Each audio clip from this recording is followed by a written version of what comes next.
Welcome to Slavic therapy number 6. Вот так, 6, бля. That's a weird way to do 6. Why not do it like this? Or no. 6! Okay, relax, Vanya. My name is Ivan Ivanovich Ivanov, but you can call me Vanya, because we are friends, of course. In this series, my mission is to cure the world of debilism, one balvan at a time. Based on all of your emails, looks like I will never run out of debils to fix. There is a lot of debilism out there. If you want help from me in this series, send a message here and I will try to help you in next webisode. Or, if you want private Slavic therapy, get Cameo directly from me and I will reply to you and fix your debilism within 24 hours. Link is in my bio, check it out. Короче, поехали. Dear Uncle Vanya, we are two long-time Eastern European refugee sisters exiled in US. We are very tired babushkas and need expert opinion / advice and or words of wisdom from real men. Ours are too busy doing all the real men things and have no time to contribute to such frivolity. Wow, that is a big word. Good job, блять.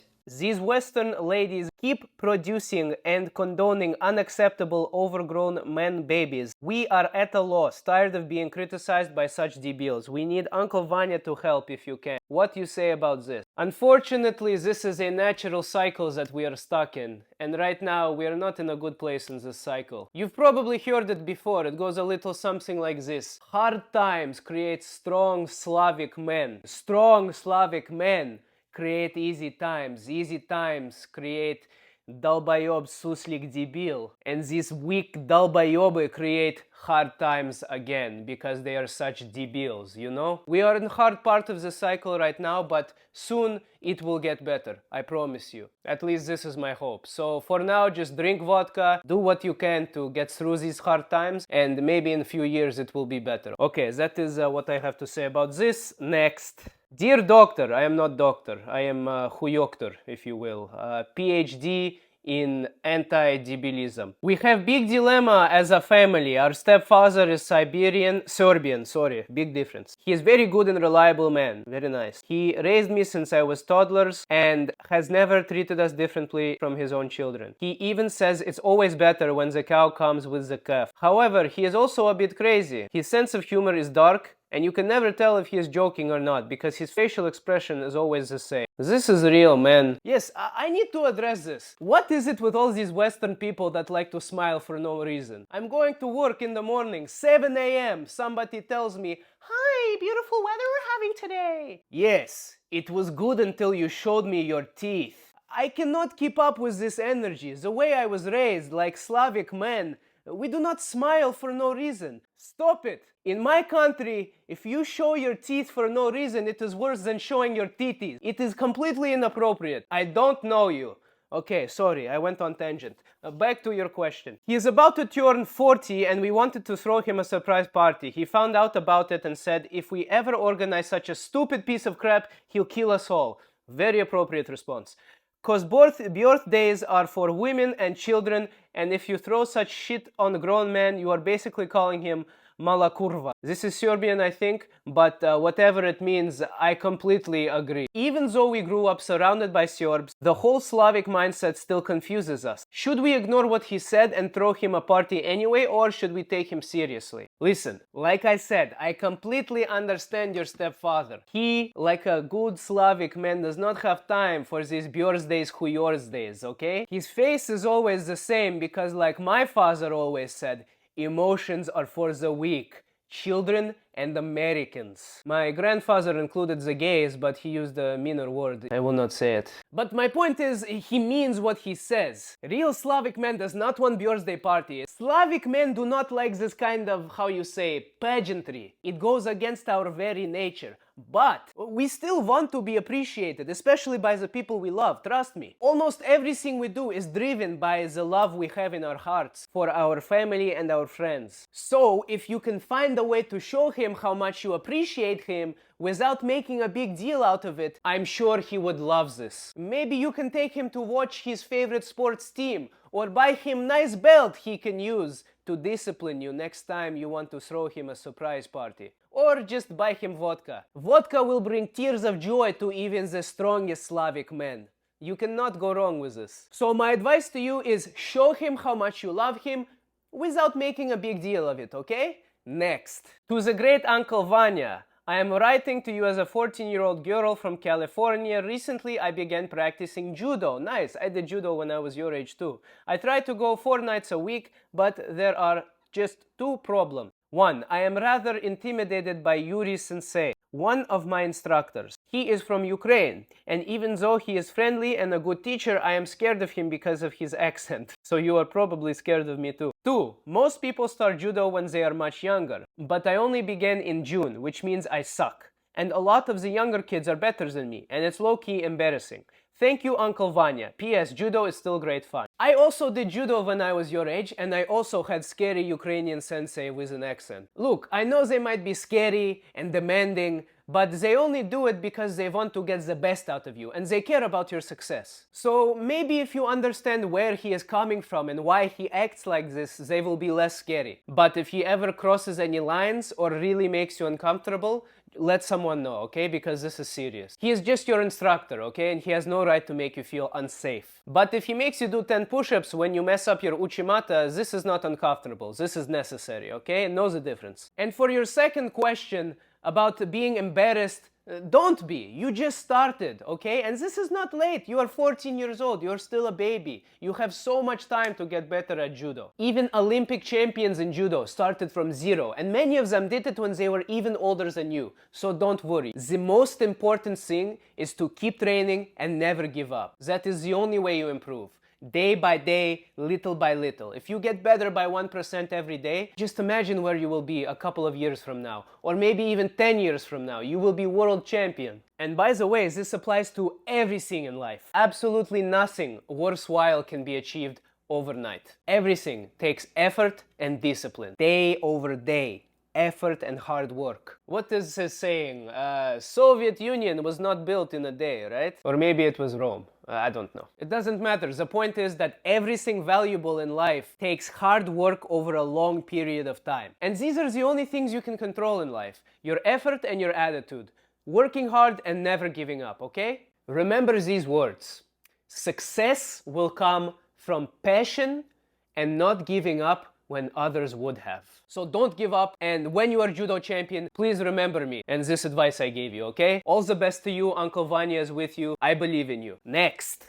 Hello, Uncle Vanya. How are you doing? I'm good, thank you. How are you? I am seeking Slavic therapy advice to save me from debilism. I am 25 years old, Serbian woman. I am in 2-year relationship with a Greek man. Okay, maybe that is your first problem. Or should I say man-child? Because he is Greek and not Slavic, he got addicted to alcohol and now went into rehab center like Western pussy. Oh, Боже мой, that is not good. Before he left, he did not call, only text me that he is going and that he loves me, etc. Хуйня, blah blah blah. Also, his mother, when I tried to reach out to her, did not even answer me. Please help me. What should I do about the situation? Should I discipline the debil or leave him? It is hard for me because I do love him, but at the same time, he is acting like a debil. Please, Uncle Vanya, help me with your professional Slavic advice. This is very hard situation because there always comes a time in every man's life where he must choose between his 2 great passions, women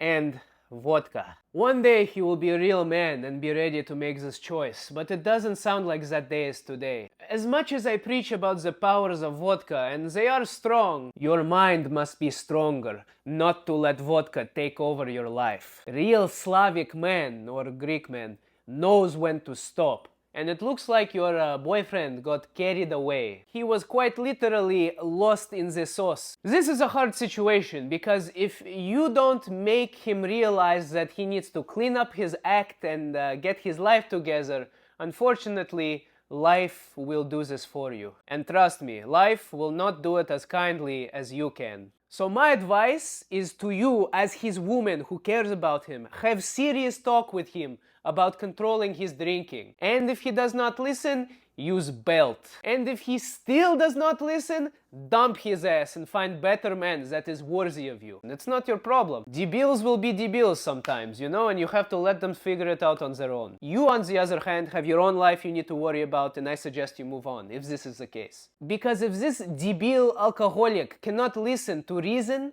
or the advice of his loving woman who cares about him, He does not deserve your love at all, and you should move on. This is my advice to you. Take it or leave it. Next. Hi, Uncle Vanya. I am a 19-year-old Vietnamese woman living in a socialist paradise that my country is trying to build. After learning the hard lesson from Soviet Union, I am studying history at uni and hoping to pursue an academic path of political science or international relations. I really liked your Slavic therapy series, so I write to you hoping to get some advice from you, just as my leaders used to learn from Soviet failure. Okay, you don't need to rub it in. First, I'm curious about what you think about communism as a Slav. Do you think it is still relevant? Any personal recommendations from an ex-Soviet person to Vietnamese people who are still trying to realize the communism dream? These questions do not mean anything political, but you can skip them if you're uncomfortable. I am never uncomfortable. Second, I'm feeling quite desperate in terms of finding a romantic partner. I've never had a boyfriend in my life, and all the people I liked didn't like me back. This is life. Sometimes when I see couples around me, I feel as if I'm excluded from all the love and relationships and stuff like that. I feel frustrated and sometimes develop sort of incel feeling, female version. Any Slav relationship advice for my case? Help me be less debil. Thank you for reading and have a nice day. You're welcome, have a nice day too. Here is my advice to you. Oh my god, that rhymed. I am poet and I didn't even know it. Number one, for my political beliefs about communism and huйня like this. What do I want to say? Let's see. Communism is bullshit, capitalism is huйня, fascism is долбоебизм, and democracy is not real. There we go. These are my political beliefs. There will always be a group of people that are very influential and crave power. These are the politicians huishins, you know? And these people will adopt any ideology, say any lies, and shove anything up their tight little asses to get money and power. It is very simple. It's us versus them. And we always have the power to win. People have the power. And no, that is not me saying I am a communist. But always remember that these politicians, huishins, never have our best interests in mind. And if we work together and don't turn against each other like I see so many people doing now over this bullshit politics, we are always going to be more powerful than them. We will always come out on top. We cannot forget this. But my number one advice, honestly, is forget about this bullshit politics, okay? It's all huйня. Focus on not being debil yourself and taking care of your own family and loved ones, because that is all that's important in this life, okay? As for relationship advice, this is no problem. You are very young, smart girl. I'm sure you will find the right person for you, okay? Just be patient. You can do things that increase your odds of finding this person, like maybe joining clubs, doing hobbies you enjoy, going to the library, maybe even doing the dating apps, huyaps. I know this is a controversial take, but it's 2025. What are you gonna do? But no matter what, do not settle for less just because you want to be in a relationship. I know you're telling me that you see people in relationship and you romanticize the idea. It will be very easy when you meet someone to just ignore the red flags and jump into the relationship. Don't do this, okay? Sit down.